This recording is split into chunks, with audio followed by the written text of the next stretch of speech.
never knew why. I think I do now. It was 2013 and I was staying at my girlfriend's grandmother's house for a week.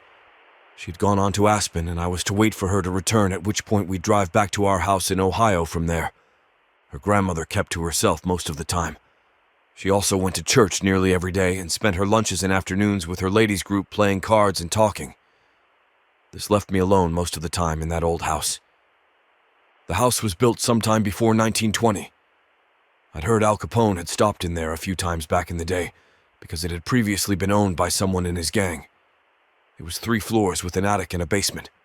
The old wood creaked nearly everywhere you went in the house. Every door, every stair, every floorboard. The place made noises on its own as well, all day and night.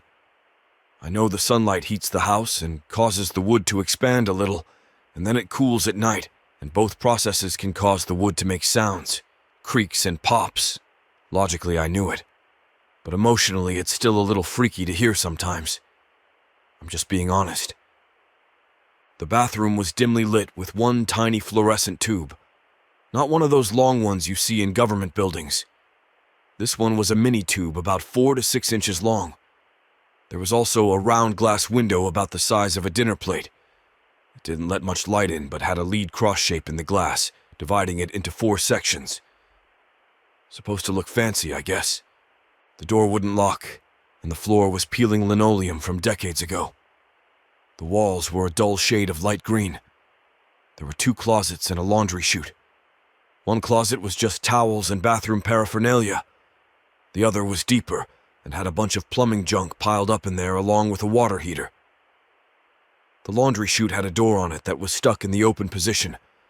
It was dark in the chute, and when I put my face up to it, I felt cold air. The light and little round window were outside of the tub, which itself was one of those old tubs that stood on the floor instead of being attached to the wall. It had little feet that reminded me of cat's paws. The shower curtain was on a pole and attached with rings that made that distinctive ting, metal on metal, sound when opening and closing the curtain. This all matters very much because what happened that week in that bathroom when I was showering might have some reasonable explanation. Or might not. It depends on whether these things could somehow be the cause of what I heard when I closed my eyes while washing my hair in the shower. The first time was literally the first morning I was there. I'd slept the night before after dropping my girlfriend off at the airport. In the morning, her grandma was just leaving for morning mass at the local Catholic church when I was getting up. I got the water going and waited until it wasn't freezing to get in the shower. I did my normal routine, which was unlike most people I'm told, in that I always wash my hair last instead of first. I don't know why. I just do. So I had a nice foamy head of shampoo going and closed my eyes to begin rinsing. As I'm rinsing the soap out of my hair, I can hear the water pouring past my ears as well as the drone of the water coming out of the shower head. Just then I heard mixed in with that a bump. It sounded like someone bumping into the cabinet that holds the sink. It was loud enough to get past the noise of the shower and water. It startled me and I thought Grandma had come back for some reason and had needed something in there. But it takes a good 10 seconds at least to get enough soap off my closed eyes so it won't burn when I open them. That's the longest 10 seconds of your life, I can tell you. I got that done and pulled the curtain back and peeked out expecting Grandma to be there. She wasn't. I figured she had come in and then gone. It's a little rude to come in while someone is in the shower, I thought, but hardcore churchgoers don't want to be late for service. I get that. I was a guest, and I really didn't want to get into an argument, so I let it go and just didn't mention it. The next morning, I was washing my hair in the shower, and once again I heard something while my eyes were closed. This time it sounded like the shower curtain was being opened. This really freaked me out. I quickly rinsed my face and used my hand to stop any shampoo from running into my eyes, and I opened them to see. There was no one there, but the curtain looked like it had been pulled open about 4 inches. I peeked out into the rest of the bathroom and no one was there. I quickly rinsed off and checked the closets. The room was empty. The door was shut. I dried off and dressed, and then quickly checked the entire house, including the basement. No one else was in the house. Maybe I hadn't shut the curtain all the way, I thought. With all that noise from the water, perhaps I'd imagined it. I decided to accept that it was an auditory hallucination of some kind, caused by the white noise of the shower running, the sound of the water flowing over my ears, and my own paranoia at being in that creaky old house alone. On the third day, I taped one side of a very thin piece of tissue paper to the inside of the door and the other side of it to the door frame. If someone opened the door, the tissue would tear, and I'd know it after I got out of the shower. I was washing my hair as usual. My eyes were closed and all was black. Between the shh tone of the shower, there were several thumps spaced apart as if someone was walking. It seemed to be coming from the door and getting closer to the tub. I quickly started to clear my face of soap when I heard the shower curtain being pulled back. My heart rate shot up. I began frantically rinsing my face, but it was taking longer than I expected. The distinct sound of someone stepping into the tub hit my ears like a sledgehammer. Foot coming down on the tub floor. The thud of mass on solid with space behind it, like thumping on a hollow tree. There was no mistaking it. Someone was in the shower with me. I could feel their presence with my body, like when you stand next to a wall with your eyes closed, how you can somehow tell there's a wall there. I could feel it. Someone was there. I was both afraid to open my eyes and panicking to get them clear of soap so I could. The fear that they may strike me with a club or stab me with a knife short-circuited all my internal debates, and I opened my eyes and lifted my arms in front of me to block a blow simultaneously. The soap burned my eyes, blurring my vision. But in the distorted, unfocused dim light, I swear there was a figure. Just for a fleeting moment, I let out a single tone of surprise and alarm. "Oh!" Then it was gone. I rinsed my eyes and scraped the soap backward over my head with my hands in one quick motion, and then flung the curtain open to catch the perp in action.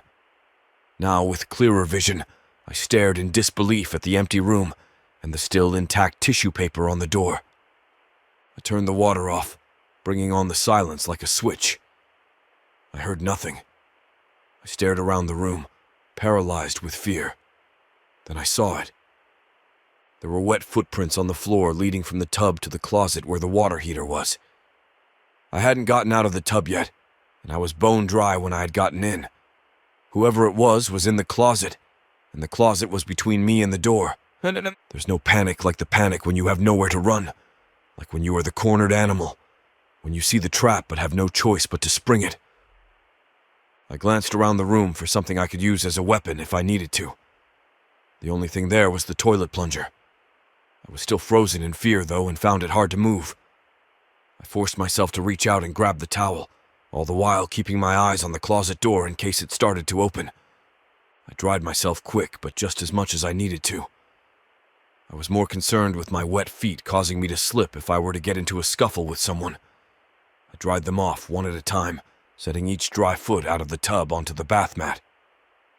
Then I wrapped the towel around my waist, tucked it in good, and picked up the plunger. Holding it like a baseball bat, I approached the closet door slowly. I called out to whoever it might be. "Look, whoever you are, you've got me fearing for my life, so if you're just some neighborhood kid or whoever, and you mean no harm, that's fine. Just call out and say so. I don't want to have to hurt you, but I will if I have to protect myself." There was no answer. The footprints went right to the closet door. I was expecting it to burst open any moment and someone to attack me from inside. "I know you're in the closet," I explained. "I can see the wet footprints, so just tell me who you are so no one gets hurt." There was no answer. My heart was pounding so hard I could hear it. I should just run past the closet and get out of there, I thought. But then whoever it is could escape to come back another day. I got within reach of the closet door and reached out with one hand to open it. I turned the knob slowly with anticipation and fear increasing with each passing moment. I pulled the door open very slowly as it creaked. Peering into the dark crack between the door and the door frame, I saw nothing but blackness. I heard nothing but the droning drum of my heart. The light swept across the back of the closet, revealing one pipe after another, until the door was open wide and the closet was shown to be empty. But behind the water heater was a dark space large enough for a person to fit. He had to be back there, I thought. But upon closer inspection, that space was also empty. Confused, I looked over the closet in detail, even checking the ceiling. There was a secret door in the back wall. I recalled how the house had once belonged to one of Al Capone's men. Maybe there was a secret room back there used to hide guns, booze, or some other papers or things that might be needed to be concealed from the law. I decided to get my flashlight and a better weapon before proceeding.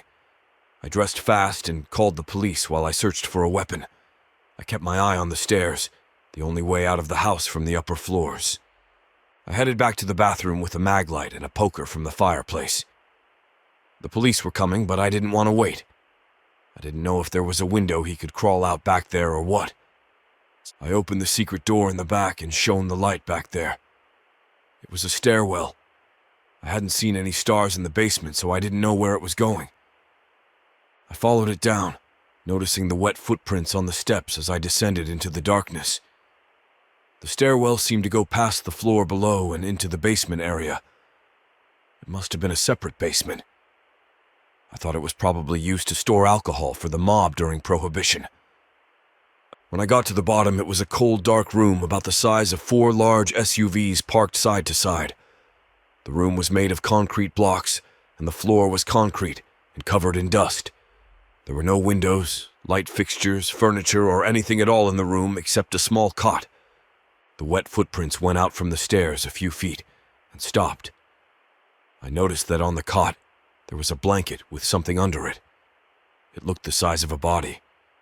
I approached it, thinking it must be the person who came into the bathroom, and I pulled the blanket back. It was my girlfriend's grandma. She had a knife sticking out of her chest. She was dead. A few minutes later, the police showed up, and I was taken into custody. The following are facts as best as I can recall. I never killed her or anyone in my entire life. I had nothing against her. I saw her leave for church that morning as every morning. I never saw the knife before in my entire life. I have no idea who killed her or how they got out of the secret basement without me seeing them. The affiant declares and affirms under penalty of perjury of the laws of the state of Indiana that the foregoing is true and correct. Signed, John Fielding, November 9th, 2013.